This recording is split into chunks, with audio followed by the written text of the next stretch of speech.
papa itu tipikal yang dia tuh bisa ngejatuhin mental sejatuh-jatuhnya. Cuman aku berasa sekarang, nanti kamu di Ovinulo gak ada yang namanya star syndrome apa.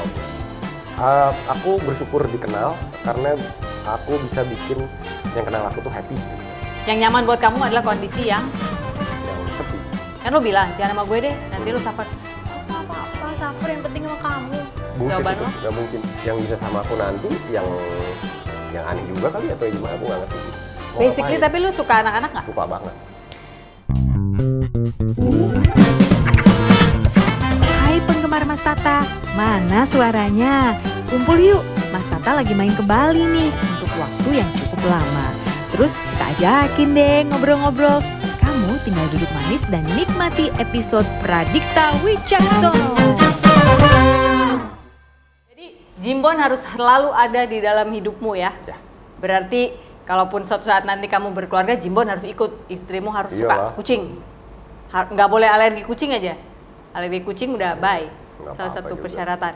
Kayak kalau alergi, beli obat aja. Iya, kan banyak kan? Iya. Kita membantu UMKM apotek juga dong. Iya. Lu diobatin, Jimbon stay gitu ya. Iya. Oke. Iya bener juga. Oke. Ada satu lagu lu yang judulnya Gagal di Sekolah. Nah itu apa tuh? Itu lagu Papa itu. Gagal sekolah ya? Gagal di sekolah. Gagal itu lagunya Papa. Oh lagu Papa? Papa yang nulis? Iya, jadi sebelum Papa meninggal dulu, dibilang Papa mau ini dong rekaman dong sama kamu gitu. Ya udah, kita remake yuk Rasela yuk, lagu-lagu Rasela. Udah lagi mau persiapan rekaman, Papa masuk rumah sakit. Ya udah gak jadi. Gitu. Cuman visioner dia itu Papa. Katanya lagunya Gagal di Sekolah. Bener aku gagal kan sekolah. Siapa? Thank you, Pak. Lu? Iya. Kan lu kelar kuliahnya kan? Enggak ya? Kan kerja udah kepala kerja jadi udah berhenti. bisa. Berhenti Vkom Mustopo itu berhenti.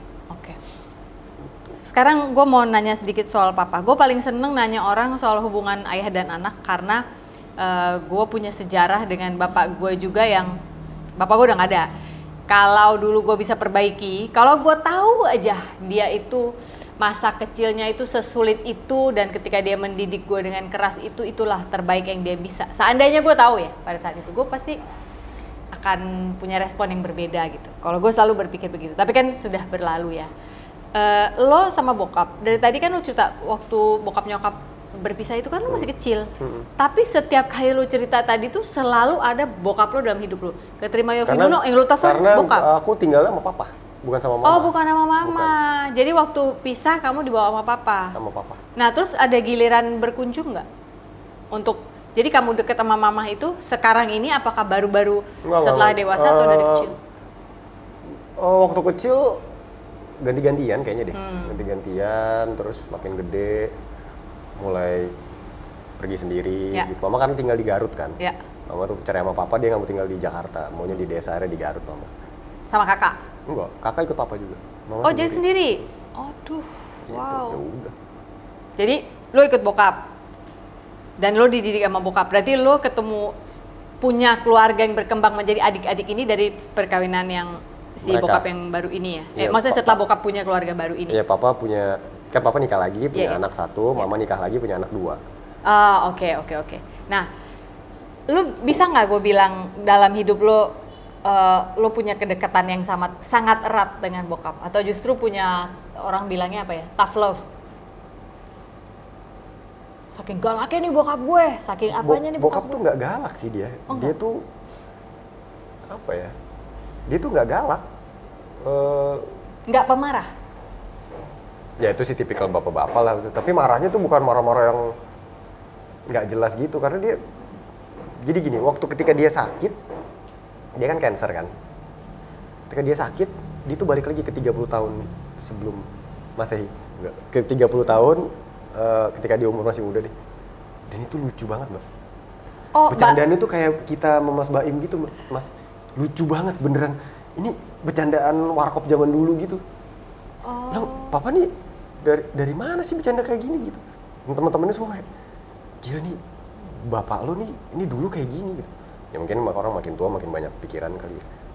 Udah terus kayak, jadi ya aku tuh selalu menanamkan di diri aku sekesal-kesalnya sama orang tua apapun ya, semarah-marahnya jangan sampai ngebentak aja. Marah boleh gitu, tapi kitanya. Jadi aku nggak pernah mau Ninggi suaranya gitu nggak ya. mau. Jadi sekesal-kesalnya. Karena ya gimana orang kita dari dia kok. Gitu. Kalau nggak ada si liquidnya dia nggak jadi gitu. Lu udah punya kesadaran itu dari umur berapa? Kan pernah ada masa ABG lu dong, masa lu nggak pernah? Oh iya, talk back sama ABG bokap sih lu? ribut mah iya pasti gitu. Cuman gue tuh nggak suka ribut apa ya? Gue tuh nggak suka marah sebenarnya, nggak seneng gue marah. Maksudnya marah yang wah gitu nggak. Ngapain lah buang-buang waktu gitu. Tapi ngomel? Santet aja gitu. Buat apa ada dukun-dukun santet? Enggak, jadi kalau marah tuh aku cenderung diem. Oh, oke. Jadi kayak ya udahlah gitu. Nah, papa dulu kan ya gimana sih, kita zaman dulu tuh anak laki sama bapak kan pasti kan ribut-ribut mulu. Cuman apa ya? Gini, aku tuh untungnya nggak dendaman. Oke. Aku nggak dendaman gitu. Jadi lupaan aja aku. Lupa, tapi bisa diingat gitu. Kalau mau inget bisa gitu. Tapi bukan yang dendam pokoknya liatin gua harus balas gini, enggak gitu. Ya udah deh, gitu, mau gimana lagi gitu. Dan kayaknya lebih enak nginget orang tuh yang baik-baiknya ya gitu. Kayaknya lebih happy buat kita juga kan gitu. Maksudnya kalau nginget orang kayak ya orang nih dulu nih ngambil duit, yang diinget cuma ngambil duit. Tapi sebenarnya dia ada baiknya juga gitu. Orang menurut aku copet aja tuh jambret gitu. Ya buat kita jahat, tapi kan buat dia mungkin Ngasih makan keluarganya dia. ya, mungkin. kalaupun dia nggak punya keluarga, buat mabok misalnya, mabok kan dia happy. Berarti kan kita bikin happy. Maksudnya kalau mau mikir enaknya kan Se-ekstrim gitu. itu ya? Iya gitu. Jadi ya mau namanya udah kejadian ya udah gitu. Iya. Ya udah mau ngapain lagi gitu. Ya marah aja, cuman habis itu mau ngapain lagi? Mau diperpanjang yang ada malah stres. Tapi waktu bokap lo pertama kali terima diagnosa dia sakit dan cancer, lo marah nggak? Respon lo waktu marah itu ke siapa? Ya entah, ke siapapun Nggak juga. marah sih. Jadi papa itu kan suka mendiagnosa dirinya sendiri. Asam lambung nih, asam lambung. Dan dia sering ke UGD sendiri. Gitu. UGD infus, UGD gitu. Jadi aku udah, ya udah. Hari itu aku lagi ngeset mic studio buat rekaman besok. Telepon sama mama. Mama sambung aku. Mama sambung. Almarhumah juga udah sekarang. Telepon, ke rumah sakit dong mas. Apalagi gitu. Ke rumah sakit sini. Kenapa bang? Papa masuk kok. Ya udah, nggak sini mas. Sana. Nyampe. Loh, kasih papa nafasnya udah satu-satu gitu udah. Oh iya? Tapi sadar. Oke. Kenapa? Udah nangis semua. Karena aku dulu gini. Nah ini mungkin aneh juga deh. Aku kecil tuh nggak boleh nangis. Sama Didikan papa mama. Oke. Didikannya adalah tidak boleh nangis. Gitu. Jadi aku nggak kebiasa sama nangis gitu. Jadi kalau lagi syuting nih, ada scene nangis, mati gua gitu. Mau scene-nya sedih kayak apa gitu. Sudah, aku datang. Yang mau nangis keluar dulu dong. Jangan di sini, papa geli kayaknya deh kalau denger. Lo ngomong gitu? Kakakku di situ nangis. Kalau Mbak kan nggak apa, dia kan tuli. Mbak itu kan tuli, tunarungu. Oh. Bilang, aku tanya kenapa aku. Tahu papa. Oke, keluar dulu ya, mau ngobrol sama papa. Terus papa temen tiduran gitu. Kayak nggak ada apa-apa gitu. Terus, kenapa pak? Ya asam lambung. Oke, rasanya apa pak? Ya kalau lagi asam lambung gini kan sesek mas gitu. Itu udah nggak enak tuh feeling itu. Tiba-tiba ada hasil diagnosanya. Liver cancer stadium 4. Sirosis. Udah sirosis. Sirosis itu kan Pengerasan di atas, hati. pengerasan ini di atasnya lagi udah. Oh. Kemasukin. Gimana mas? Aman kok, nggak apa-apa. Udah. Terus aku liatin aja semua. Terus aku pegang tangannya. Aku bilang, kan kita kan kalau sama bapak tuh suka sungkan minta maaf ya. Maaf, terima kasih gitu. Tuh Radia tuh, inget tuh. Dibiasakan dari sekarang buat terima kasih, maaf, tolong. Karena itu makin kita tua makin berat ngomong kayak gitu. Jadi pas aku bilang, Pak maaf ya Pak. Kenapa? Pak maaf aja. Kita kan sering ya sering ngeyel. Ah, apa dia cuma gitu doang. Udah, Sata nginep sini deh. Gitu aku bilang. Sata nginep sini. Oh, emang kamu nggak kerja? Mas? Enggak. Aku keluar. Itu kayak apa rasanya ya? Kayak orang dihipnotis kali ya? Kayak orang dihipnotis gimana sih? Kayak sirap gitu. Terus bilang, aku keluar, terus aku bilang, jangan ada yang nangis ya deket papa ya. Aku bilang gitu. Dia kayak, sudah. Sata mau ambil baju dulu, karena mau jagain papa. Oh gitu ya. Mbak tuh udah nangis segala macam. Sorry, dihipnotis maksudnya kayak lo udah tahu harus ngapain gitu? Bukan, jadi kayak shock gitu. Pas aku baca itu mungkin aku shock kali. Dan Oke. kebetulan aku orangnya kalau shock atau kaget itu bukannya, loh nggak kayak gitu. Mendem kayaknya aku. Terus aku jalan ke mobil, nyetir. Masih mikir tuh, beberapa baju ya. Jadi sampai rumah, buka pintu, tutup pintu, aku duduk di sofa, tiba-tiba duar nangis aku. Wah itu, kayaknya itu nangis terdahsyat award saat itu deh gitu. Jadi kayak nangis aku telepon. Waktu itu aku masih punya pacar kan, telepon dia, aku nangis, papa gini. Kok bisa ya gitu, kok bisa gini. Nangis, ya, 5 menit lah. Masih nangis, masih nggak percaya gitu. Dah, habis itu udah tarik nafas. Oh, Jimbon datengin aku tuh. Habis itu aku bilang, Bon, papa cancer Bon. Udah aku ambil barang. Cabut udah. Dari sejak itu aku sampai papa meninggal aku udah nggak nangis lagi. Karena kalau kitanya kan orang berasa ya Mbak, kalau orang lagi nahan nangis tuh nggak mau si papa berasa gitu. Tapi itu 2 minggu sama papa tuh itu bener. Dan pada saat itu aku 2 minggu itu bener-bener nggak ada kerjaan, libur sama sekali nggak ada, maksud bukan karena dia di libur ini, bener-bener lagi nggak ada kerjaan gitu. Dan dari kejadian itu ke papa berpulang berapa lama? 2 mingguan. Oh jadi emang udah disiapin Tuhan Mungkin ya, iya. masa persiapan sampai 2 mingguan lebih lah. Wow. Wah itu aku selalu ngomong sama orang kalau punya keluarga atau teman yang cancer, yang diperhatiin tolong jangan pasiennya aja. Karena yang nemenin itu stresnya 200 kali lipat lebih stres. Karena orang cancer, ya nggak tahu ya mungkin semua orang sakit gitu kali yang nungguin. Cuman kayaknya mau sakit apapun juga deh. Iya. Karena cancer Kalau itu udah berubah behavior Mbak. Berubah banget. Berubah total. Gitu. Bagus ya pohon kelapa nih, papa gitu di rumah sakit RSPAD. Mana Pak? Tuh. Iya. Ada berapa buahnya Pak? 4 lah. Tapi yang satu udah mau jatuh mas gitu. Udah mulai demensia gitu ya, halusinasi. Ada burung lagi di tiang listrik, di kabel. Oh iya. Coba dia ngeliat jendela. RSPAD pernah nggak gitu Mbak? Rumah sakit. Iya tahu. Gatot Subroto. Kamarnya gede banget. Cuman aku sendiri sama papa berdua. Terus dia ngeliat ke jendela. Siapa sih itu ngintip-ngintip?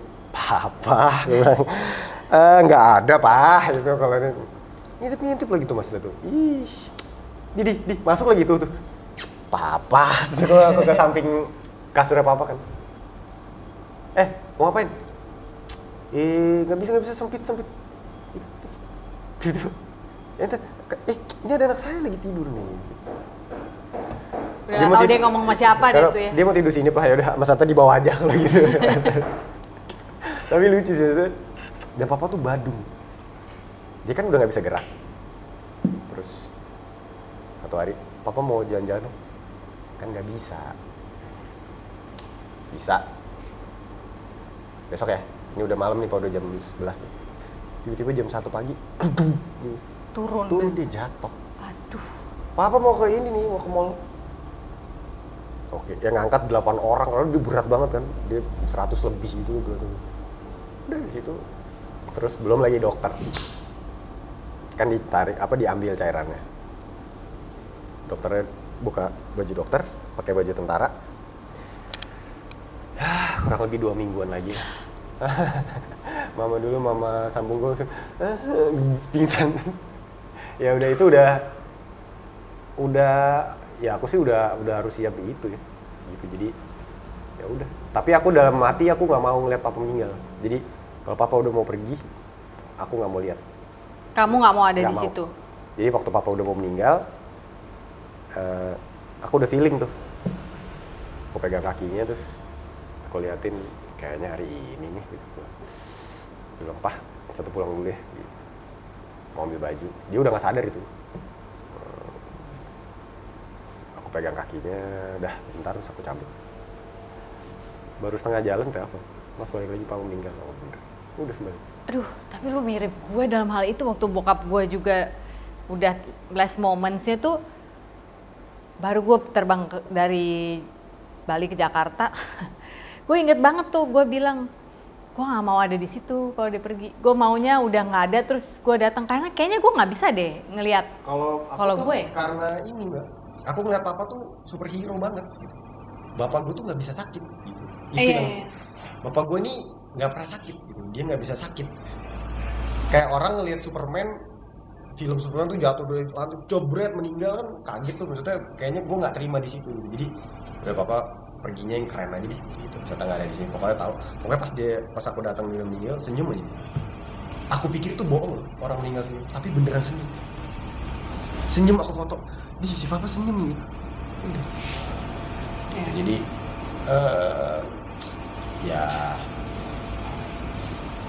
ya aku sih happy ya kita 2 minggu bisa bareng sama dia terus. Iya. Happy banget.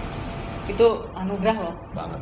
Nggak semua orang dikasih waktu untuk bersama, apalagi udah dewasa kitanya. Iya. Wow. Iya teman-teman aku selalu bilang pokoknya biasain lah ya orang tua sih. Makasih, tolong, maaf. Karena kita makin gede tuh makin males ngomongnya, Mbak. Berasanya kayak maaf gitu kayak Berat gitu berat, kayaknya ya. Makin kalau waktu kita masih kecil mungkin kita nggak mikir apa tadi. Iya. Oke. Gue kalau ngomongin bapak susah nih gue karena gila sih. Mas Pongki ada waktu yang bokap gue mau berpulang. Gue emang minta pulang ke hotel. Gue bilang pulang aja deh, istirahat. Sebenarnya karena gue nggak mau lihat bapak gue. Bapak gue kuat banget emang, superhero, dia bisa. Udah, dia bisa gendong gue di sini. Itu yang gue ngeliat dia kayak gitu. Gue nggak yang kayak udahlah kalau emang pergi aja, kita berdua aja. Bukannya apa-apa ya, maksudnya kesian gitu loh ngeliat dia begitu. Oke, last but not least, balik ke musik lagi. Masuk. Lo kan besar menyanyikan lagu-lagunya Yovie nih yang dahsyat itu.